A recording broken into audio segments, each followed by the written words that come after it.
Welcome to the Idea to Value podcast, where in every episode we highlight the latest insights into creativity and innovation from experts around the world. I'm your host, Nick Skillicorn. I care about the evidence behind what makes ideas happen, and I've already helped thousands of people just like you through my unique insights into recent scientific findings of how creativity works.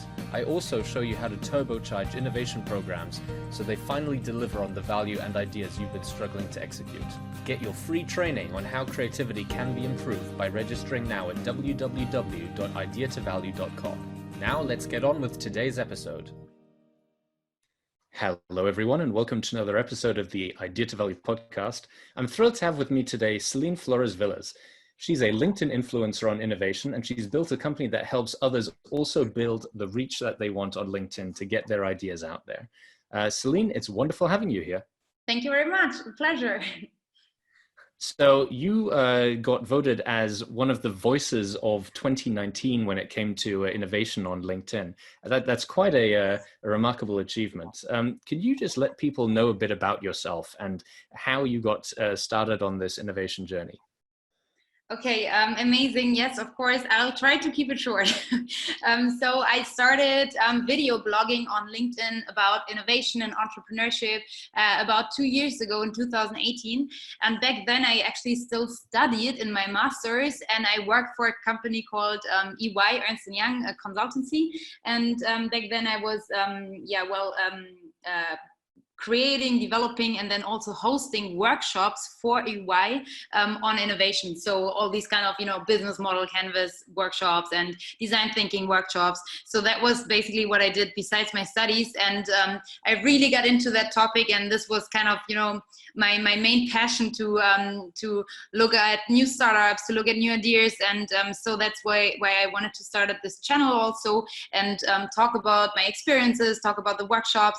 And well, then one thing led to the other.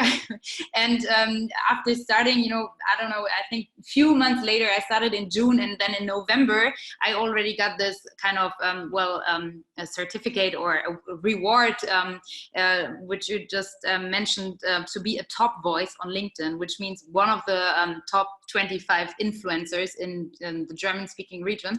And from there on, I decided to quit my job at EY because all this LinkedIn stuff got so big that I wanted to do it full-time and focus more on my channel. And that's where I am today. And we're wonderful. It's wonderful that we've got you today. The sort of topics that you discuss around innovation, obviously, they must really be resonating with people to be voted such an influencer. What are the sort of topics that were close to your heart that you started video blogging about that really seemed to be resonating with people? Yeah, I think in the beginning, when I started 2 years ago, it was mainly all these things about, that failing is not bad, that you need to have the guts to do something and just start, and that, you always need to start with a prototype and then iterate and improve the prototype, and like all these kind of methodologies and all these kind of, ground rules within the startup and innovation ecosystem. This was what I started with and what people could easily relate to, because it's like about simple rules which everyone gets, but which are still valuable and the hard piece of innovation in a sense. So that's what I started with. But then after you recorded a video about prototyping, you cannot do that every week. So then I looked closer at all the kind of trends like blockchain and AI, and then I made different series about all these different topics and the deep dives into certain innovation trends. And that's what was next. But first, obviously, all the basics that you obviously also talk about, right, when it comes to being creative and innovative. Yeah.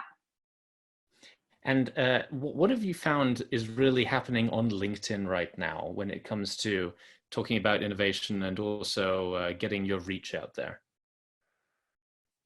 So for me, the key on LinkedIn is personal branding, which means that you need to get your topics out there through your own personal accounts. It's not longer about the corporate brand account on LinkedIn, but about the personal accounts, which means, for example, positioning a CEO of a company, or positioning, I don't know, anyone in a company to talk about the company, to be sort of a brand ambassador, and talk about their topics. I think that's way more authentic, and people rather follow other human beings than an anonymous brand. So that's the main trend I see, is personal branding, definitely. I mean, doesn't that go against all of the hard work that the marketing departments for these companies are doing for years and years, though? No, definitely not. And I think rather than seeing it as a contra trend, it's rather something that should go hand in hand. Definitely you still need the company accounts, and they still, most of them have a great reach, and they are delivering great work, because obviously they've got more resources, a whole marketing team, than a single person has got.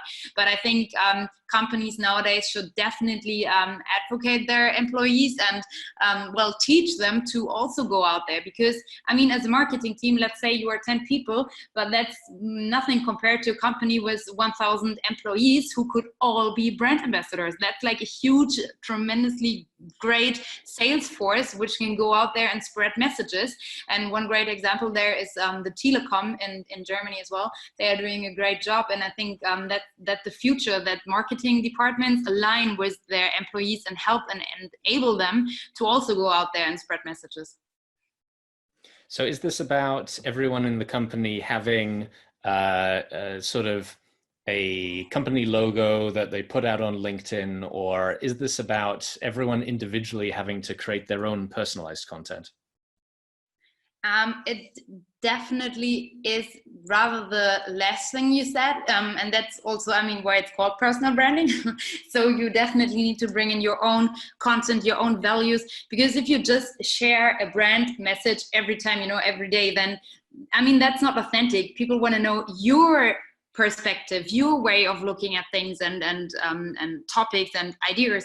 So definitely it is a mixture of both. I'd say, well, if you talk about your job on LinkedIn, then you obviously talk about the job in relation to your company you work at.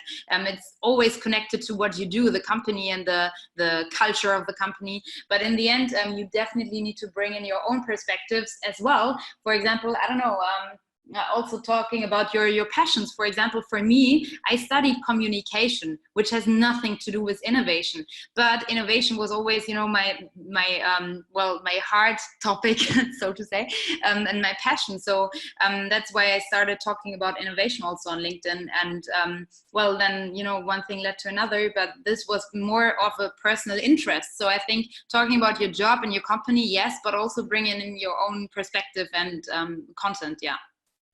There's a lot of big companies that have a lot of employees that could probably help raise the profile of the company if they all posted on LinkedIn. But there's a lot of very much smaller companies. In some cases, as you say, companies where the individual is the company. You and I are both an example of that. And that's where I think personal branding really is quite different. But one thing I'd like to ask you is, a lot of people are very afraid of putting out things, especially video, because they're worried about what they might look like. They're worried if they stutter. They're worried that the lighting isn't going to be as good as it is in a professional studio that they can't afford. What do you say to people who are worried about putting out something that doesn't look as professional as a commercial on TV? Yeah, first of all, I can totally understand these people, because I felt the same way in the beginning. And that's why I actually invested in sort of a, camera TV studio. So I set up in my house, in my, shared apartment back then, I set up a kind of TV studio, and I actually hired someone to help me record the videos. And that costs money, and I, in the end, realized that this was absolutely not necessary, because what people out there want is something authentic. They want to see you in action. They want to see, you on the road, you just right after a workshop or a meeting, just recording with your cell phone, telling others in a super authentic way where you came from, what your thoughts are, what you're worried about, all these things. It's more, well, that's authentic. So it's something you can do and everyone can do with their smartphones. And I realized that, and I completely changed the way I'm working. So today I record a lot of videos myself just with my smartphone. Sometimes I don't even carry a ring light or a tripod with me, just my smartphone. And well, that's something everyone can start with. But yeah, I totally understand that people are worried, but I can say, since I made this way through, and since I grew a big community, that definitely a professional setup on social media is not needed anymore. I think the smartphones that we have nowadays, I do a lot of my recording on my smartphone as well. It is the big equalizer that over the last 5 years, we now have 4K cameras in our pockets that 5 years ago would have cost about thousands of dollars. Yeah, definitely, absolutely. And that's, as you said, democratizing the way. And also, I mean, not only the smartphones, but also the fact that we can, and every one of us can speak out on LinkedIn about their jobs. I mean, before, let's look at how it was before. We didn't have the internet, we didn't have social media. So the only way to get something out in public was by or via the CEO or press department, directly to a newspaper and media channel. So I mean, now we've all got the power and the influence to spread our own messages. And I mean, this is where it also collides with the marketing department, since they feel like they don't have it under control anymore. But I see this as a great chance for companies, but obviously more for individuals as well, to brand themselves and just to go out there, because it is possible. You know, back then it was not even possible. Now we can, I don't know, speak out, spread our ideas. That's just such an amazing thing, and I think we don't miss out on doing it. Céline, it's been wonderful having you here. I know we need to cut it a little bit short today, but if people want to find out more about you, the work that you do, and your views on innovation, what's the best place that they can find you? LinkedIn, definitely. Okay, so I'll make sure to get a link down to your LinkedIn profile in the description below. It's been wonderful having you here, and I look forward to speaking again with you soon. Thank you so much. Thank you very much for having me. Thank you so much for listening. If you liked it, please like, share, and subscribe, and leave me a comment about what you thought and what you'd like to see more about. If you want to take your creativity and innovation capabilities to the next level, then invest in yourself with the premium training only available at ideatovalue.com. These exclusive training modules have all been put together by me, Nick Skillicorn, and have been used by thousands of artists, innovation leaders, and CEOs to become better at understanding the source of their creativity and executing on their innovation ambitions. And there is no risk to you, as they are backed by our money-back guarantee. Now, don't forget to go out there and make your ideas a reality. See you again soon.